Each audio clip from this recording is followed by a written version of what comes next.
Mission impossible final part മച്ചാനെ അല്ലെങ്കിൽ മച്ചാന്മാരെ.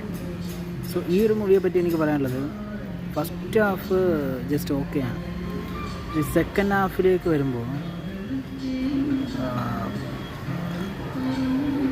Adventure level മൂവിയാണ് വരുന്നത്. അതായത് നമ്മൾ ഇതുവരേക്കും കാണാത്ത ലെവലിലുള്ള ഒരു മിഷൻ ഇമ്പോസിബിൾ നമുക്ക് ഈ ഒരു സമയത്ത് കാണാൻ കഴിയും. ഭയങ്കരമായിട്ടുള്ള ഒരു ട്രിബ്യൂട്ട് തന്നെയാണ് നമുക്ക് ഈ ഒരു മിഷൻ ഇമ്പോസിബിളിൽ കിട്ടിയിട്ടുള്ളത്. ഈ ബോട്ടം ലെവൽ എന്നൊക്കെ പറയില്ലേ, എക്സ്പെക്റ്റേഷൻസ് ഒക്കെ കിടന്നിട്ട്, സോ ആ ഒരു ബോട്ടം ലെവലിൽ നമ്മൾ കൊണ്ടുവന്നെത്തിക്കുന്നുണ്ട്. രണ്ട് സംഭവങ്ങൾ ഭയങ്കരമായിട്ട് നമുക്ക് കണക്റ്റ് ആവുന്നുണ്ട്. അണ്ടർ വാട്ടർ സീക്വൻസും തൂങ്ങിക്കിടന്നുള്ളതും, എസ്പെഷ്യലി ഓട്ടം, മരണമാസ ഓട്ടമാണ്. സോ മരണമാസ പടം എന്ന് പറയാൻ പറ്റില്ല, മരണമാസ പടം അതൊക്കെ മേലെയാണ് ഈ ഒരു പടം. So go and watch it out guys. ഉറപ്പായിട്ടും വർത്ത് വാച്ചാണ്. ഡീകോഡിങ് അല്ലെങ്കിൽ